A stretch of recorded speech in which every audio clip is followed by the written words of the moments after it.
Et bienvenue mes amis, and welcome to another few moments studying the beautiful French language. Today's lesson, why, it's the new vocabulary, vocabulary unit 1B from our favorite textbook, D'accord, level 1. Okay, you see I've got my dancing cat all ready to go here. All right, so let's do it. Let's see what the new vocabulary is. Here's how it works. I'll show you the vocabulary word in French. I'll say it a couple times so that you can hear it. And then I'll show you what it means in English. And you can pause at any time, to practice your pronunciation. Feel free. All right, let's get going with our dancing cat friend and see what this vocabulary is all about. All right, here we go. The first 5 words. Numéro 1. Un cahier. Un cahier. And that means notebook, like the notebook you would use in class. Numéro 2. Un camarade de classe. Un camarade de classe. And this is a classmate, a masculine classmate. Numéro 3. Un copain. Un copain. Notice that nice "un" sound at the end. All right, and that means friend, but it's a very familiar kind of friend. It's also masculine. All right, this is a masculine friend. It's different from the word ami because it's much more casual. All right, it's kind of got the connotation of buddy, pal. All right, so that kind of a friend, very close friend, familiar. All right, it can also be the word for boyfriend. But I'm not sure how the French tell the difference between whether you're talking about a buddy or pal or a boyfriend. They've got it figured out. All right? I don't know. Numéro 4. Un crayon. Un crayon. And this is a pencil. So when they invented crayons, they just stole the French word for pencil. How beautiful. Numéro 5. Number 5. Un dictionnaire. Un dictionnaire. All right, and you've probably guessed by now that that is dictionary. It's a close cognate. You've probably also guessed by now that a lot of our vocabulary is going to deal with things you find around the classroom. All right, let's move on. Numéro 6. Un élève. Un élève. And this is a student, but a masculine student. An élève is the word you would use for a high school student. The other word we learned, étudiant, that's what you would use for a university or college level student. So this is élève, high school. Numéro 7, un garçon. Un garçon.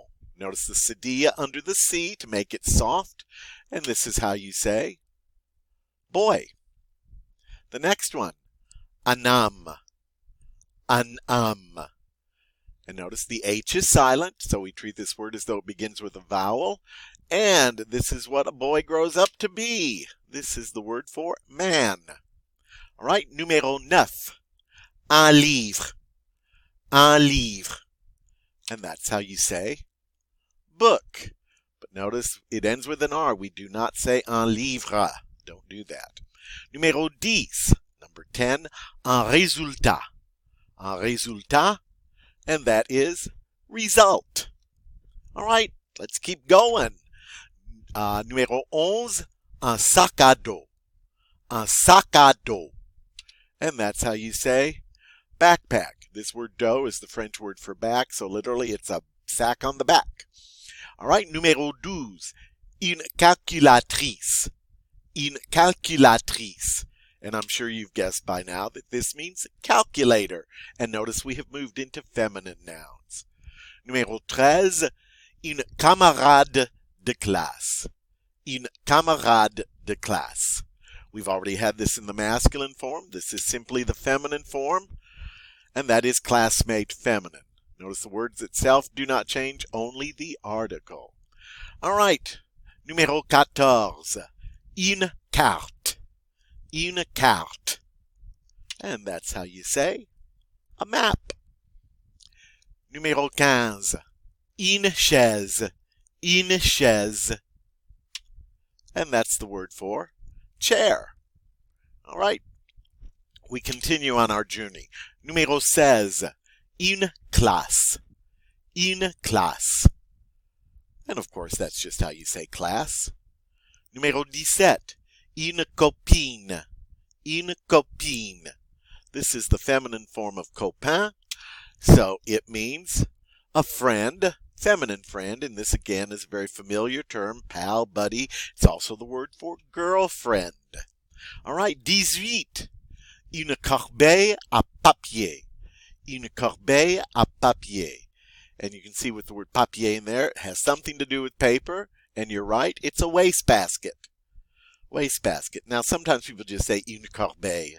They don't add the à papier, so feel free to just say une corbeille. All right, 19, une élève. Une élève. This is the feminine form of un élève, and it means student, feminine student. Notice again, both words élève are spelled the same. The only thing that's different is the article. Numéro 20, une femme. Une femme. And that is woman. All right. Let's go on to 21. Une fenêtre. Une fenêtre. And this looks nothing like the English word, which is window. Have any windows in your classroom? Number 22. Oh, we see that word paper again. Une feuille de papier. Une feuille de papier. And I love that word feuille. It's just fun to say. What is it? It is a piece of paper. Literally, feuille means leaf. So the French call it a leaf of paper. And we refer to it sometimes like that. You know, you've heard of loose leaf notebook paper. All right. So, une feuille de papier, piece of paper. 23, une fille. Une fille. And this would be girl. Notice the double L here is pronounced like a Y. 24, une horloge. Une horloge. Again, the H is silent, and this means a clock. It's kind of hard to say that R and L together, but you can do it. 25, une montre. Une montre. And that's how you say watch, like a wristwatch.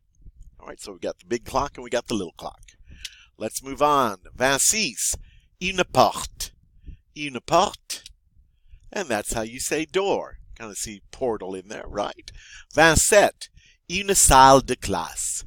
Une salle de classe. And that is classroom. All right, now we have some adjectives here that describe nationalities.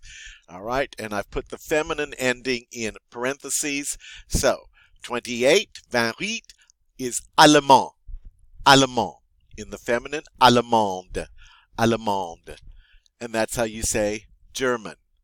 29, américain. Américain. Feminine, américaine. Américaine. That is American. Numéro 30, anglais. Anglais. In the feminine, anglaise. Anglaise. And that is English. All right, 31, canadien. Canadien. In the feminine, we add an N-E. Canadienne.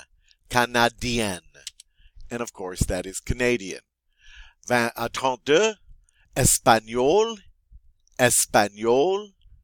And even though the feminine adds an E, it's pronounced the same way. And that is Spanish. 33, français.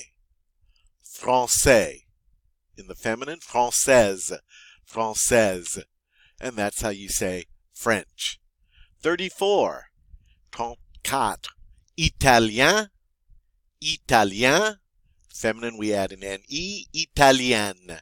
Italienne. And that's how you say Italian. 34, 35, japonais. Japonais. In the feminine, japonaise. Japonaise. And of course, that is Japanese. 36, mexicain. Mexicain. And then in the feminine, mexicaine. Mexicaine. And of course, that is Mexican. All right, some phrases now. 37, c'est. C'est. And that means it is. 38, ce sont. Ce sont. And that means they are. 39, combien. Combien. and sometimes used with de, combien de, and that is how you say how many. And then 40, ici, ici, and that means here, like here on this spot, right here. All right, the last 5. 41, il y a, and that's a phrase that means there is or there are. 42, là. Notice the accent grave over the A, and when you have that accent, it means there. 43, là-bas, là-bas, and that means over there. 44, qu'est-ce que c'est? Qu'est-ce que c'est? And that means, what is it? And then 45, qui est-ce? Qui est-ce? And that means, who is it? Well, that's our vocabulary for this round, the 1B, Unit 1B. I hope you've enjoyed it. You know, I'll see you in class, so until then, à plus tard, mes amis. Au revoir.